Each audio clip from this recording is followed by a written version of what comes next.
The peaceful facade. Professor Kylax hadn't meant to become obsessed with humans. As the Galactic Federation's leading xenoanthropologist, she had studied dozens of species, but something about humanity nagged at her crystalline mind. While her fellow Centaurians dismissed humans as unremarkable merchants and diplomats, she saw patterns that disturbed her. Another trade agreement. Ambassador Voss sneered during a Federation Council meeting, his scaled skin rippling with disdain. Is that all humans know how to do? The human representative, Ambassador Richardson, simply smiled and continued his presentation on new agricultural exchange programs. Kylax watched from her observer's seat, noting how the human smile never quite reached his eyes. The Federation saw humans as the galaxy's merchants and peacekeepers. For 3 centuries since first contact, they had built their reputation through trade, technological innovation, and diplomatic intervention. Their ships were sleek transport vessels, their stations bustling markets and cultural exchanges. When conflicts arose between species, humans were often called to mediate. But in her research chamber aboard the Federation's primary archive station, Kylax had discovered something else. She manipulated the holographic display, spreading out images of Earth's ancient warfare. The brutality, she found, was staggering. "Computer, display World War II casualties," she commanded. The numbers that appeared made her crystalline form shudder. Millions dead in systematic warfare that spanned their entire planet. And that was just one of countless conflicts. "You're becoming paranoid, Professor," her colleague Zinn had told her. That was millennia ago. Species evolve. Humans chose peace. But had they? Kylax continued digging. She found that while humans publicly maintained only a modest defense force, their military spending had never decreased. It was carefully hidden in research budgets, infrastructure projects, and planetary defense initiatives. Their colonies, which appeared to be simple mining operations or agricultural outposts, all had unusually robust emergency bunkers and civil defense systems. Their merchant ships, while unarmed, had power plants far larger than needed for simple transport. Most disturbing were the gaps in human historical records. Entire decades of military research simply vanished into classified archives. Weapons development programs that supposedly ended still received funding through obscure channels. "The humans are hiding something," she wrote in her private research logs. "They present themselves as peaceful traders, but they maintain the infrastructure of a warrior race. It's as if they're waiting for something." Her findings were dismissed by the Federation Council. Humans had proven themselves valuable members of the galactic community. Their diplomatic corps had prevented dozens of wars. Their medical advances had saved billions of lives. Their trading networks had enriched countless worlds. But Kylax couldn't shake her unease. She began tracking patterns in human behavior during crisis. When pirate raids threatened shipping lanes, human vessels were mysteriously absent from the attacked routes. When border disputes erupted, human colonies were always just outside the conflict zones. It was as if they could predict trouble and quietly withdraw before it began. Then she found the training programs, hidden beneath innocuous cultural exchange initiatives and corporate team-building exercises. Humans were systematically training their civilian population in combat techniques, survival skills, and military discipline. Every human child learned self-defense and emergency preparedness. Every human colony had community response teams that drilled with military precision. "They're not peaceful," she realized one night, staring at her collected data. "They're prepared. Every human is a sleeping soldier. Every colony is a fortress in disguise. Every trade route is a potential military supply line." She compiled her findings into a report, but before she could present it to the Federation Council, news arrived that changed everything. The Kraxan Empire, a powerful but isolated species from the galaxy's outer rim, had declared humans soft prey and launched an attack on a human mining colony. As alarms blared through the Federation capital and diplomatic channels erupted with activity, Kylax watched the human representatives. Their usual warm smiles were gone, replaced by a cold, focused expression she had never seen before. Ancestors helped the Kraxan, she whispered to herself. They have no idea what they've awakened. The humans didn't rage or protest. They simply stood, informed the Federation Council that they would handle the situation, and walked out. As the chamber doors closed behind them, Kylax felt a chill through her crystalline form. The galaxy had spent centuries believing humans were peaceful because they were weak. Kylax now understood the terrifying truth. Humans were peaceful because they chose to be, and someone had just taken that choice away from them. First Blood. Supreme Commander Vex of the Kraxan Empire stood on his flagship's bridge, mandibles clicking in satisfaction as he watched recordings of his fleet's assault on the human mining colony. The attack had been perfectly executed, swift, brutal, and absolute. Pathetic defense systems, his tactical officer reported. Their shields barely lasted 5 minutes. No military vessels in orbit, no weapon installations. Just as our intelligence suggested, they're miners, nothing more. The human colony on Proxima Vi had been chosen specifically for its isolation and apparent weakness. The Kraxan Empire had spent years studying humanity's defensive capabilities, finding them laughably inadequate. When the attack came, the colony's response had been exactly what they expected. Desperate calls for help, clumsy evacuation attempts, and futile resistance from local security forces. Send the footage to every Federation world, Vex commanded. Let the galaxy see how these peaceful merchants fare against true warriors. But aboard the Federation capital station, Professor Kylax noticed something odd about the footage. Replay Sector 7. She instructed her computer, focusing on a group of human miners during the initial assault. Their movements were too organized, their retreat too structured. These weren't panicked civilians. They were executing a prepared evacuation protocol. In the Federation Council chamber, the emergency session descended into chaos. Species argued over how to respond, whether to send aid, what sanctions to impose. The human representatives sat silently, their faces unreadable as they worked on their data tablets. Then Ambassador Richardson stood. The Federation's concern is appreciated, he said, his voice carrying an unfamiliar edge. But no intervention will be necessary. We have already initiated our response. Response. Ambassador Voss scoffed. Your mining colony was just destroyed. Your people massacred. What response could you possibly? He was interrupted by urgent messages flooding every communication channel.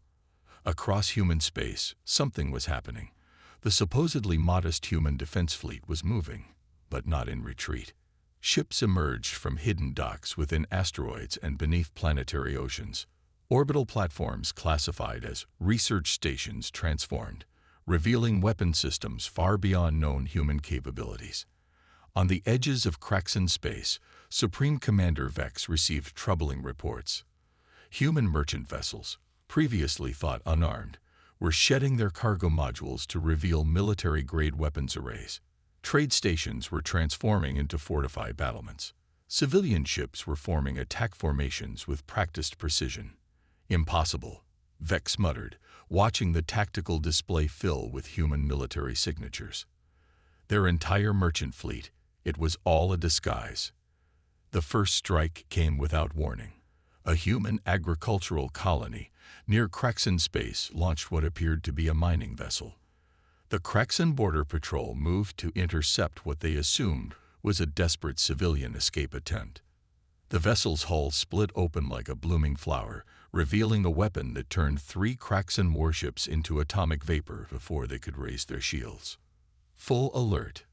Vex roared, but more reports were pouring in. Human ships were appearing everywhere, their civilian facades falling away to reveal weapons of devastating power. Trade routes became kill zones. Peaceful outposts transformed into military strongholds. In the Federation Council chamber, the alien representatives watched in horror as tactical displays showed the true extent of human military capability. What they had dismissed as a scattered network of trading posts was actually an intricately planned strategic positioning of military assets, hidden in plain sight for centuries. "We need to intervene," Ambassador Voss declared.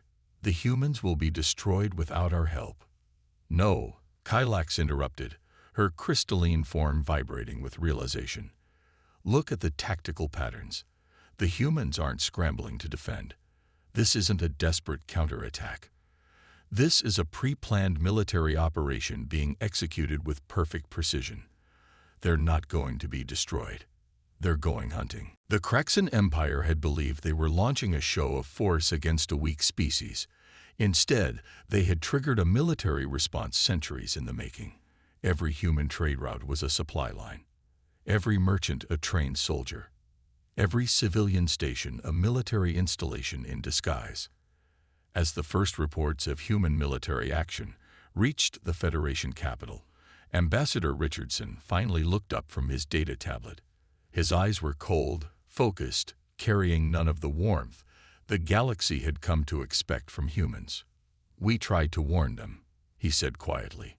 "Throughout our history, in every cultural exchange, every diplomatic meeting, we shared stories of our wars, our battles, our warriors.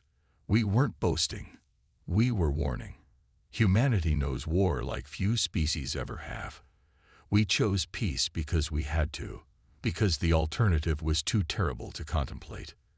He stood, straightening his diplomatic robes. "The Kraxan Empire believed they could attack us without consequences. They thought our peaceful nature was weakness. Now they will learn what humanity is truly capable of. And may the galaxy forgive us for what we must now become." The sleeping giant stirs. Deep beneath the Pacific Ocean on Earth, Admiral Rai Tanaka stood in a command center that officially didn't exist. For centuries, humanity had maintained this facade of minimal military capability. Now, in vast underground complexes across Earth, the true extent of human military power was awakening. "Status report," she commanded, her voice steady as massive holographic displays showed military installations activating across human space. "Operation Lighthouse is proceeding as planned, Admiral," her XO reported. "Phase 1 defensive protocols activated at all colonial positions. The Kraxan Empire's forces are being systematically isolated." The chamber hummed with activity as centuries of preparation came to fruition. What the galaxy saw as scattered human colonies were actually fortified positions in a massive military grid. Every trade hub concealed a military command center. Every mining operation housed weapon factories. In orbit around Jupiter, massive shipyards emerged from within the gas giant's storms. Ships that dwarfed anything the Federation had seen began moving into position. These weren't the retrofit merchant vessels that had initiated the first response. These were humanity's true warships, kept hidden and ready for centuries. Admiral Tanaka watched as tactical displays showed the Kraxan Empire's reaction to humanity's initial counterattack. Their forces were regrouping, preparing for what they thought would be a prolonged conflict against a desperate enemy. They had no idea they were already surrounded. "They still think this is a conventional war," she observed. "They haven't realized yet." On the Federation capital station, Professor Kylax worked frantically to understand what she was seeing. Human military technology was generations ahead of anything known to the Federation. Their ships moved with impossible speed. Their weapons bypassed shields that were thought impenetrable. "How long?" she asked Ambassador Richardson during an emergency briefing. "How long has humanity been preparing for this?" "Since before we joined the Federation," he replied quietly. "We hoped we'd never need it. But we always knew that someday someone would mistake our restraint for weakness." The Kraxan Empire launched a major counteroffensive, sending their main battle fleet to crush what they believed was humanity's primary defense force. Their ships emerged from FTL travel directly into perfectly positioned human strike zones. "Execute Phase 2, Admiral Tanaka ordered." Across the battlefield, human ships activated weapons systems that defied known physics. Quantum disruptors torn from humanity's darkest weapons research. gravimetric pulse cannons that turned space itself into a weapon. Technology developed in secret, refined over centuries, and hidden away until needed. The Kraxan fleet, pride of their empire, lasted less than an hour. Supreme Commander Vex watched in horror as his forces were systematically dismantled. "This is impossible," he raged. They were merchants, diplomats. Where did this come from? The answer, as Professor Kylax was discovering, lay in humanity's history. Every major human technological breakthrough shared with the Federation had been carefully controlled. Civilian applications of military innovations. Their modest defense budget concealed a vast military-industrial complex that spanned their entire sphere of influence. "We never stopped being warriors," Ambassador Richardson explained to the Federation Council. "We just learned to hide it better. Every human child still learns combat basics. Every colonial governor is a trained military commander. Every civilian ship captain knows military protocols." The Federation representatives watched in stunned silence as tactical displays showed human forces moving with devastating precision. This wasn't just military might. It was the product of centuries of preparation, strategy, and technological development. "Look at their deployment patterns," Kylax noted, her crystalline form trembling with realization. "Every human trade route, every colony position, they're all part of a massive strategic grid. They've been building this war machine since they first reached the stars, hiding it behind commerce and diplomacy." Admiral Tanaka received confirmation that Phase 2 was complete. The Kraxan Empire's main fleet was destroyed, their primary supply lines severed, their command structure in chaos. Now came the part she had hoped would never be necessary. "Begin Phase 3, she ordered, her voice heavy with the weight of what was to come. Authorization code, Thermopylae. Across human space, hidden weapon platforms activated. Stealth fleets emerged from dimensional pockets where they had waited for centuries. And in the depths of secure military installations, humanity's most terrible weapons were prepared for deployment. The galaxy was about to learn why humans had chosen peace for so long.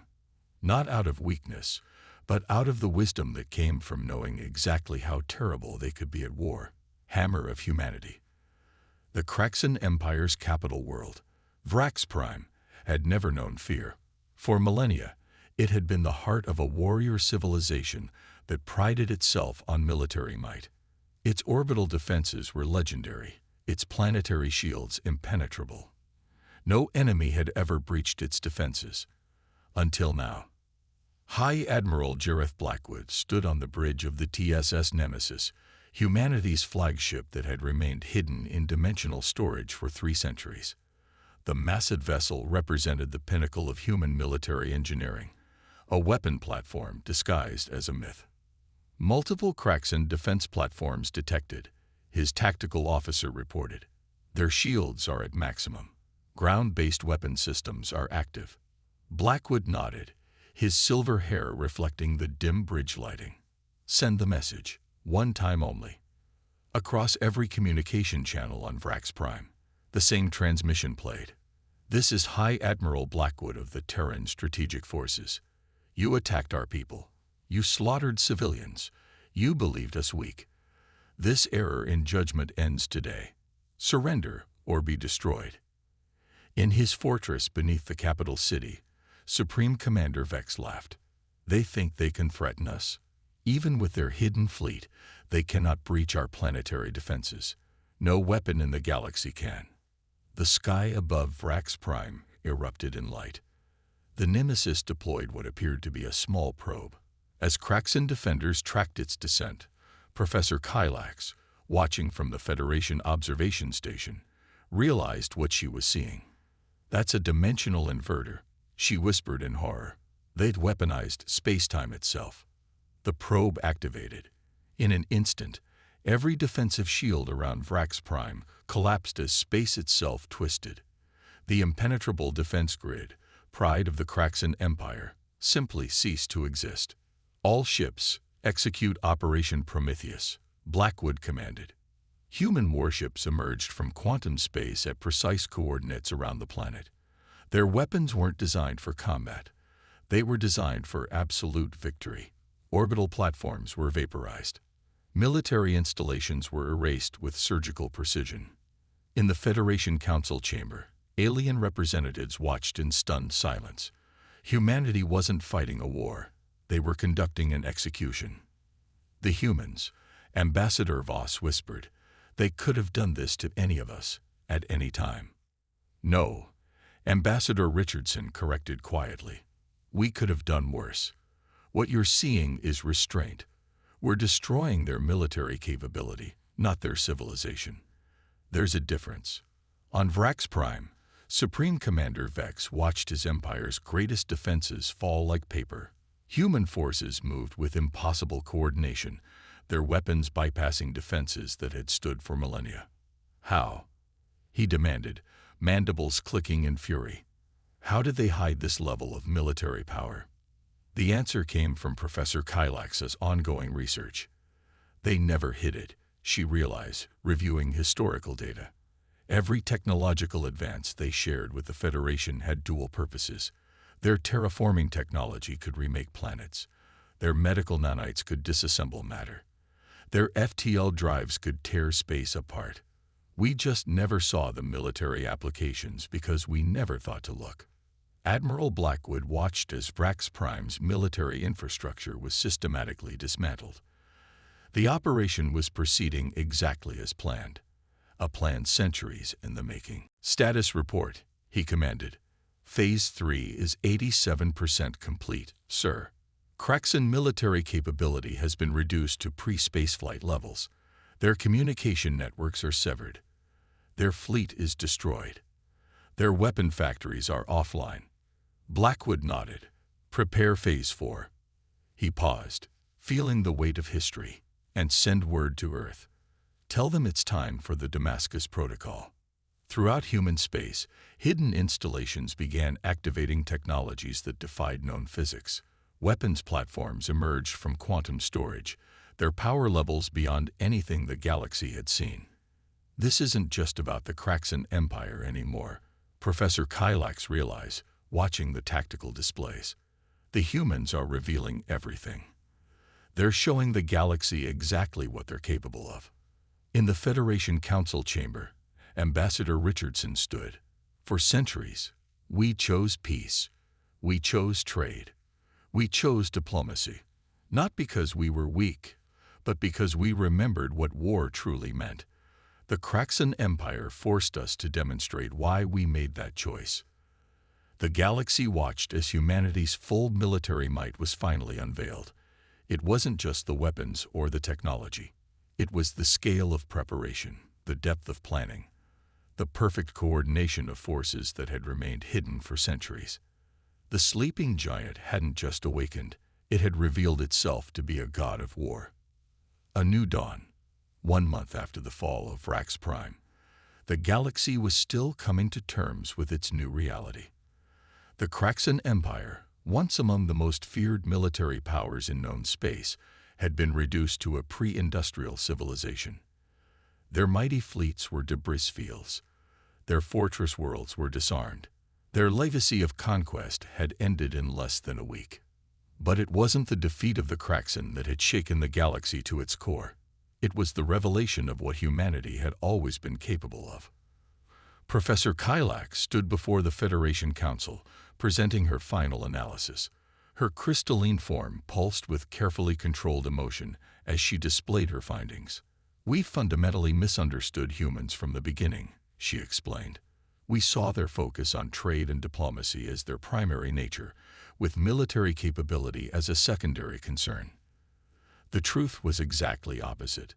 The holographic display showed centuries of human history, carefully annotated with military preparations disguised as civilian operations. Every human advancement, every technological innovation they shared with us, was a carefully controlled revelation of their true capabilities. Their merchant fleet was a mobile military force. Their colonial expansion was strategic deployment. Their diplomatic corps was an intelligence network. In orbit around Earth, Admiral Tanaka and High Admiral Blackwood met aboard the Nemesis. The massive ship, no longer hidden, had become a symbol of humanity's revealed nature. The Damascus Protocol is complete, Tanaka reported. All hidden military assets have been revealed. The galaxy now knows exactly what we're capable of. Blackwood nodded, looking out at the Earth below. And how is the galaxy responding? About as well as we expected. Fear, anger, betrayal, but mostly understanding. In the Federation Council chamber, Ambassador Richardson addressed the assembled representatives. The usual diplomatic pleasantries were gone. This was humanity speaking its truth at last. We chose peace because we had mastered war, he explained. Every human colony, every trade route, every diplomatic mission was built on the foundation of our military capability. Not because we wanted to deceive, but because we understood something fundamental about power. He paused, letting his words sink in. The greatest weapon is the one you never have to use. We built our empire of trade and diplomacy precisely because we could destroy it all at any moment. Peace through strength, but strength held in reserve. Professor Kylax's presentation reached its conclusion. The humans didn't just hide their military might. They created an entire civilization structured around the precision control of violence. Every human child learns combat basics not to become a warrior, but to understand the cost of war. Every human leader knows military strategy not to wage war, but to prevent it. The Federation was changing. Species that had once dismissed humanity as passive merchants now approached them with new respect. The revelation of human military power hadn't just reshaped political alliances, it had forced a fundamental revaluation of what strength meant in the galaxy. We're receiving diplomatic requests from 17 different species, Tanaka reported to Blackwood. They all want military cooperation agreements. Blackwood smiled grimly. And now they understand why we always refused before. Real power isn't in the weapons you show. It's in the wisdom to keep them hidden until absolutely necessary. In the ruins of the Kraxan Empire, reconstruction had begun. Human ships, their weapons now visible but powered down, delivered aid and assistance. The same precision that had dismantled their civilization was now helping to rebuild it. This is who we truly are, Ambassador Richardson explained to the council. Not just warriors, not just diplomats, but both. We understand war so deeply that we will do almost anything to avoid it. But when peace is no longer an option, Professor Kylax completed his thought in her final report. Then humanity reveals itself as what it has always been, a race that turned its mastery of war into an art of peace until peace is no longer possible. The sleeping gods of war never truly slept. They simply chose a different path until the galaxy forced them to remember their true nature. The galaxy would never be the same. The revelation of humanity's true nature had changed everything. But perhaps some whispered that had been the plan all along. For in showing what they were capable of, humanity had ensured they would never have to demonstrate it again. In the end, that was their greatest victory, not the defeat of the Kraxan Empire, but the creation of a peace founded on the complete understanding of war's true cost, a peace maintained not by ignorance of humanity's power, but by the terrible knowledge of exactly what humanity could do if that peace was ever broken again.